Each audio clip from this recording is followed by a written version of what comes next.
I have a gift for you. And that is, we are going to embark upon a workshop, a writer's workshop here. And I don't know how many sessions it will take, but this will be number one. The reason is that it is high time for us to start talking about how you can really use poetry in your life. So, workshop number one, we are going to be thinking about where do we get a great idea? And this is by far the hardest thing of all, deciding.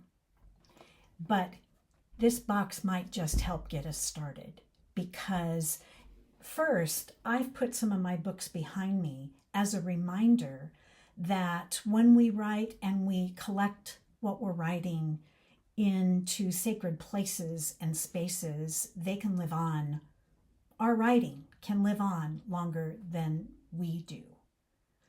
I could have also put journals back here. It's all part of who we are and putting it down on paper to live on for years to come.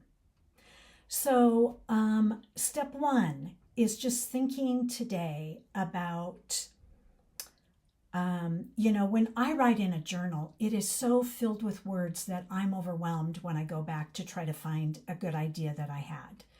And what I love about just even one poem at a time, each poem is really its own container. I find that when I do get that idea that has the potential for being more, whatever more that might be, it could be a poem, it could be a short story, it could be something I write in a card to somebody I love. It could be many things, but all of them are a gift. All of them could be placed in a bejeweled or carved handmade box or put in just a simple storage container.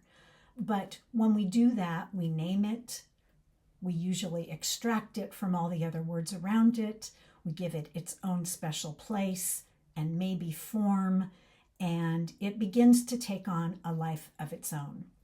So that idea of taking an idea or a memory and turning it into a poem, we will talk more about that in workshop lesson, whatever, number 2. But for today, I want you just to be thinking about what are the things that you possess that are yours. They are uniquely yours. They are your ideas. They are part of your memory bank, or if a bank is too organized, maybe they are in piles on the floor of your memory.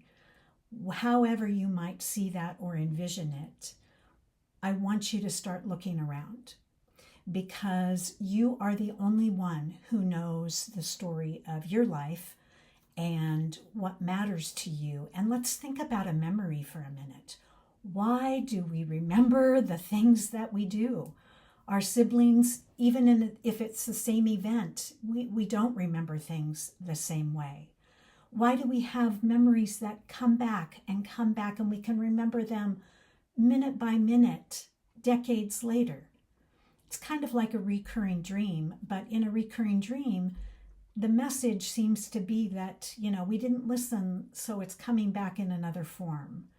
Is a memory like that? Is it just waiting for us to take it and put it in the container of a poem, perhaps? And the answer is, yeah, maybe. Let's find out. So what I would like you to think about is going through your stacks. Is there something that is just either eating away at you, because a lot of times those things recur because they represent some kind of painful memory or idea that we need to work through, and poetry can help us do that. Sometimes they are just a good old wonderful memory that wants to be remembered and wants to be passed on to future generations as a way to remember our history, this time, whatever it might be. So just start thinking, just start the wheels turning. And even though the hardest thing is finding a good idea, you might run through some crummy ideas before you get to one that actually is worth putting in a box. So I am just planting the seed, and I will see you for number 2 when we talk about how do we actually pick a memory. And I'll share with you some of mine, in these books that you see behind me. There's Roadkill is a memory. The idea of going to see my grandmother, the metronome that sat on the piano, so many things. Somebody being in the hospital and what the nurse had to say. So maybe a word, maybe an image, maybe an interaction. It's all fodder. It's all possible. It's all, believe it or not, Roadkill fits in a box like this. Some of you have seen that. And we'll talk more about that. But what do you have? What do you have? It doesn't have to be beautiful. We can make it beautiful by preserving it. So here is To Poetry Preserves. Workshop number 1 is now concluded. Start thinking. Planted seeds, time to grow. See you next time. Please like, please subscribe, and let me know if this is of value to you. Thank you.